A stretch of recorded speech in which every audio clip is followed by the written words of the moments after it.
बिस्मिल्लाहिर्रहमानिर्रहीम। जमात नौम के अज़ीज़ तलबा व तालिबात, अस्सलाम वालेकुम।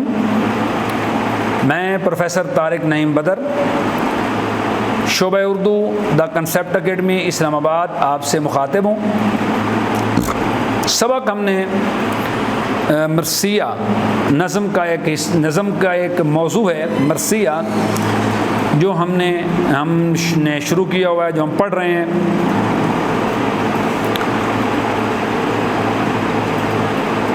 मैदान करबला में गर्मी की शिद्दत। एक बंद हम कल पढ़ चुके, आज हम करते हैं अगले बंद पे बात। तफसील तलब बात है। कोशिश करता हूँ तमाम नुकात से आपको आगाह किया जाए, आपको बात अच्छे तरीके से समझाई जाए, और मैं अपने पूरे इल्म यकीन से अल्हम्दुलिल्लाह समझता हूँ कि मैं अपनी कोशिश में कामयाब रहता हूँ। आम तौर पे लोगों में एक सोच पाई जाती है कि मैं क्यों कहूँ कि मैं परफेक्ट नहीं हूँ। इंसान अपनी ज़ात को कभी भी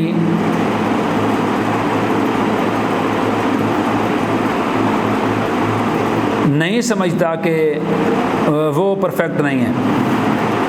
हर आदमी समझता है मैं बड़ा परफेक्ट हूँ, मेरे जैसा समझदार कोई नहीं, मेरे जैसा आलिम कोई नहीं। तो अज़ीज़ बच्चों, ये बात याद रखिए, परफेक्ट सिर्फ़ एक हस्ती है, सिर्फ़ एक ज़ात है, और वो है मेरे रब की ज़ात। इसके अलावा कोई परफेक्ट हो ही नहीं सकता।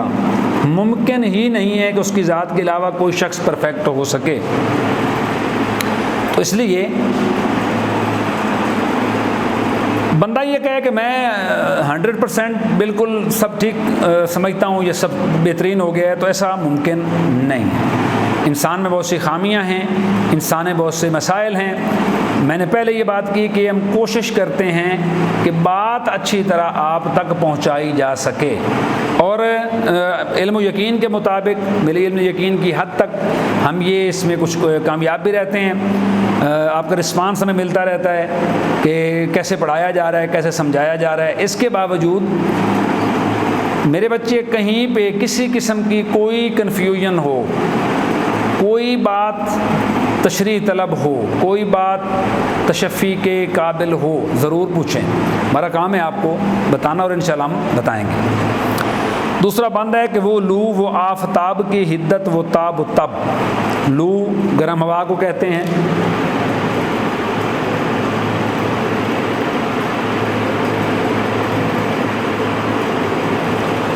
उसके बाद लफ्ज़ है हिद्दत। आफ्ताब लिख लें, आफ्ताब के मानी सूरज।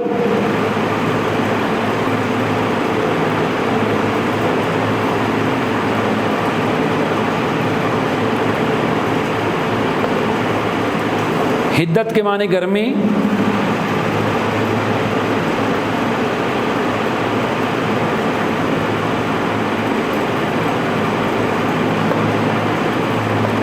ताबो तब से मुराद चमक दमक होता है, उसके मानी शान और शौकत के भी होते हैं। यहाँ मुराद चमक दमक है।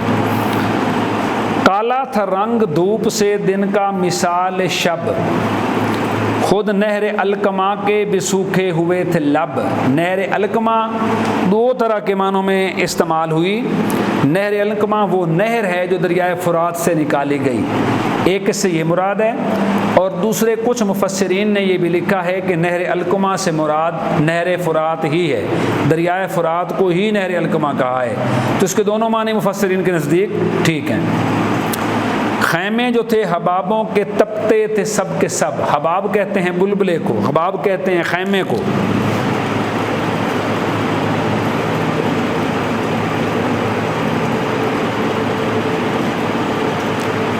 यहाँ हबाब से मुराद है बुलबुला।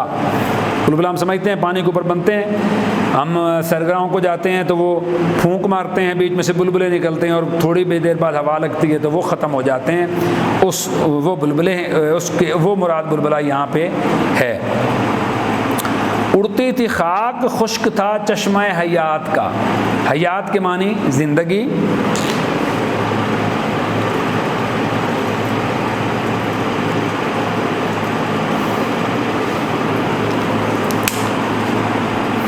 हुआ था धूप से पानी फुरात का। खौलना के मानी उबलना।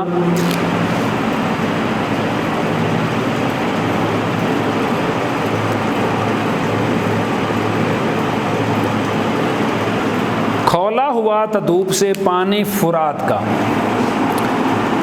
ये दूसरा बंद है।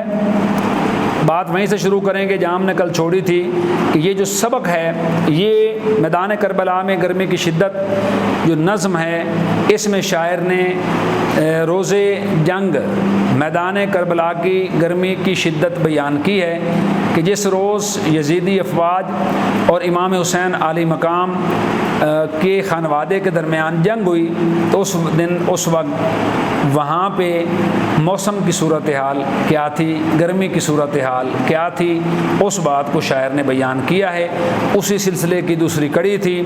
शायर कहता है कि जिस दिन मैदान करबला में जंग हुई इतनी लू थी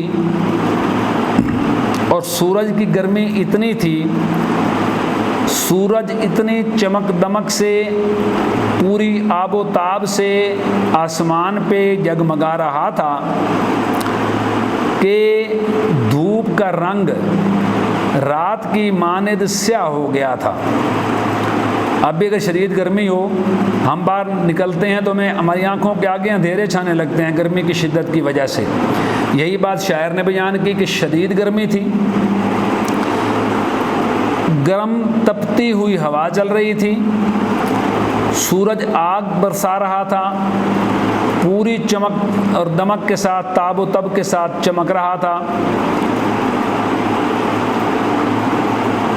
धूप की वजह से दिन का रंग भी काला स्याह हो गया था और यूं लगता था जैसे रात हो गई हो।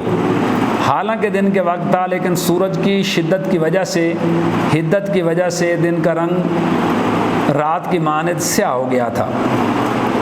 फिर कहता है खुद नहर अलकमा के भी सूखे हुए थे लब। नहर अलकमा से मुराद मैंने पहले बताया नहर फुरात मुराद है। सूखे हुए थे लब, यहाँ लबों से मुराद नहर के दोनों किनारे हैं। तो कहता दोनों किनारे खुश्क हो चुके थे, दरिया में पानी तो मौजूद था लेकिन दोनों किनारों पे आग बरस रही थी। खैमे जो थे हबाबों के तपते थे सब के सब। खैमा गोल होता है, आपने देखा होगा, ये सूरत के खैमे होते हैं। बुलबुला भी तकरीबन इसी सूरत को होता है, गोल टाइप। तो खैमे जो थे हबाबों से मुराद ये है कि खैमों के शक्ल के जो बुलबुले थे तपते थे सब के सब।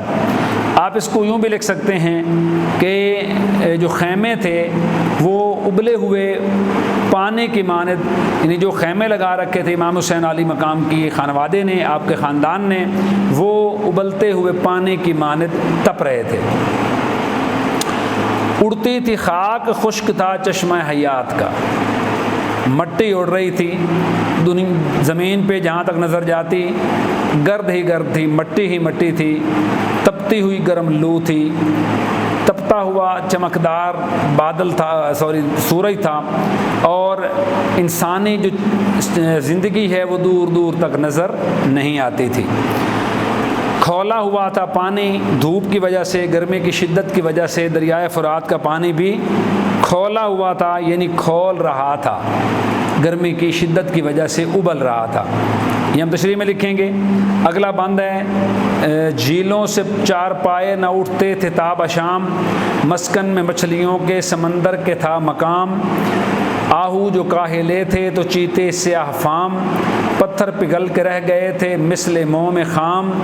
सुर्खी उड़ी थी फूलों से सब्जी ग्याह से, पानी कुओं में उतरा था साए की चाह से। मुश्किल अल्फाज के मानी लिख देते हैं। चार पाए, चार पाँव वाले।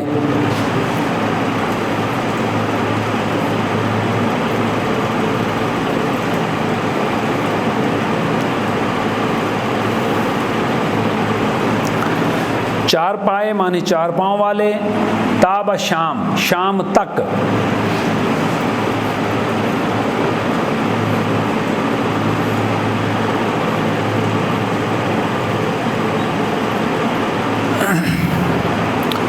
फिर लफ्ज़ है मस्कन में, मस्कन की मानी रिहाइश। घर भी कह सकते हैं आप। फिर लफ्ज़ आहू,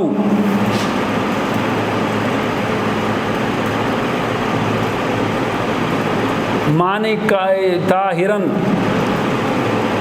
काहिले माने हैं सुस्त, चीते स्याहफाम स्याह रंगत के, पत्थर पिघल के रह गए मिसले मोम खाम, खाम मोम की तरह। सुर्खी उड़ी थी फूलों से सब्जी ग्याह से, ग्याह के मानी सब्ज़ा, घास भी कह सकते हैं आप।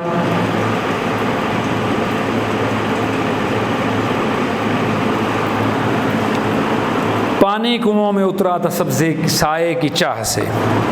ये चंद मुश्किल अल्फाज थे जिनके मानी बोर्ड पे मैंने लिख दिए, ये आप भी लिख लें साथ साथ। रोज़ाना बताता हूँ, पेंसिलें कागज़ लेके बैठा करें, अल्फाज के मानी बोर्ड पे अपने साथ नोटबुक पे लिखा करें, तशरीह तलब पॉइंट्स जो हैं वो भी अपने साथ नोटबुक पे लिखा करें। मशकें पूरी की पूरी अपने पास नोटबुक पे लिखें ताकि आपके काम आ सकें। इस बंद में भी शायर ने गर्मी की शिद्दत का जिक्र करते हुए कुछ जानवरों के बारे में जिक्र किया है कि उनकी हालत इस गर्मी में क्या थी। उस हवाले से बातचीत है तो वो कहता है झीलों से चार पाए। हमने देखा है आम तौर पे गांव के करीब जो जोड़ होता है उसमें भैंसें और जानवर जो हैं वो अगर बैठ जाएं गर्मी में तो उठने का नाम नहीं लेते, यानी वो पानी के अंदर या ठंडक में बड़े खुश रहते हैं। तो वही बात शायर ने भी यहाँ पे बयान की, कहता है कि इतनी शदीद गर्मी थी कि झीलों से या पानी के जोड़ों के अंदर से जो चार पाए थे, चार पाँव वाले जानवर, वो उठने को तैयार नहीं थे, यहाँ तक कि जब तक शाम ना हो जाए। शाम को ठंडक हो जाती है तो फिर उसके बाद जो है वो चार पाए झीलों से बाहर निकल आते हैं। मस्कन में मछलियों के समंदर का था मकाम, मछलियाँ जो समंदर के अंदर भागती फिरती हैं, तैरती फिरती हैं, दूर तक तैरती हैं, अटकेलियाँ करती हैं, खुश रहती हैं। तो कहते हैं कि पानी की गर्मी की वजह से, पानी की तपिश की वजह से पानी इतना गर्म हो चुका था, उबल रहा था कि मछलियों ने भी जो समंदर में उनके रहने की जगह है, जो वो खो में या सुराखों में अपने में रहती हैं, वो उसमें घुस चुकी थी और समंदर के अंदर भी कोई मछली तैरती हुई नज़र नहीं आती थी। आहू जो काहिले थे, आहू के मैंने हिरन बड़ा चुस्त जानवर है, एक्टिव जानवर है, उसके भागने की रफ्तार बड़ी होती है, फिर उसकी जो सुनने की और सूंघने की हिस्स है वो बड़ी तेज़ होती है और बड़े चुस्त होते हैं, भाग दौड़ में बड़े तगड़े होते हैं और अपनी ज़ात को आराम से कहीं नहीं बैठते वो, बल्कि भागते दौड़ते रहते हैं, एक्टिव रहते हैं, चुस्त रहते हैं। तो कहा गर्मी की शिद्दत की वजह से जो हिरन थे वो भी सुस्त हो गए थे और चीतों के ऊपर सफ़ेद और स्याह रंग की धारियाँ होती हैं, लकीरें होती हैं। तो कहा कि गर्मी की शिद्दत इतनी थी कि जो चीते थे उनका रंग जो सफ़ेदी माइल था वो भी स्याह रंगत में तब्दील हो गया था, यानी चीते अपनी जो असर रंगत सी उससे भी ज़्यादा काले मालूम हो रहे थे। पत्थर पिघल के रह गए थे मिसले मोम खाम, मोम जिसकी बत्ती बनती है, जिसकी मोमबत्ती होती है, हमने देखी है, मोमबत्ती जलाते हैं अंधेरा हो जाए रोशनी करने के लिए, वो बड़ी नरम होती है, उसे आग लगाई जाती है, उसमें धागा होता है, यूँ जो वो आग जलती जाती है मोम पिघलता जाता है और वो बत्ती रोशन रहती है और एक मखसूस मकाम पे आके वो मोम ख़त्म हो जाता है, पिघल जाता है और जो बत्ती है वो बुझ जाती है, आग बुझ जाती है। यहाँ पे शायर कहता है कि जो पत्थर है, पत्थर ज़रा बड़ा सख्त होता है, तो कहा गर्मी की शिद्दत की वजह से पत्थर भी पिघल रहे थे। किस तरह? जिस तरह आग दिखाने से मोम पिघलती है, गर्मी की शिद्दत की वजह से पत्थर भी पिघल रहे थे। सुर्खी उड़ी थी फूलों से सब्जी ग्याह से, सुर्खी उड़ी थी फूलों से सब्जी ग्याह से, पानी कुओं में उतरा था साए की चाह से। सुर्खी उड़ी थी फूलों से, फूलों से सुर्खी से मुराद है यहाँ पे फूलों के खूबसूरत रंग। फूल खूबसूरत होते हैं, कॉमन सेंस की बात है, सारे फूलों में खुशबू होती है, उसके फूलों के मुख्तलिफ रंग होते हैं, हज़ारों सैकड़ों किस्म के फूल हैं, उनकी अपनी खूबसूरती है। तो शायर कहता है कि गर्मी की शिद्दत की वजह से वो जो फूलों की खूबसूरती थी, फूलों की जो रंगत थी, वो ख़त्म हो चुकी थी, वो उड़ चुकी थी। और सब्ज़ी ग्याह से घास जो होता है, घास फूस जो ज़मीन पर खुदरो होता है, उसका रंग सब्ज़ होता है। शायर कहता है कि गर्मी की शिद्दत की वजह से उसका जो सब्ज़ रंग था वो पिलाहट मायल हो गया था, यानी वो जो उसका रंग है, उसकी जो हालत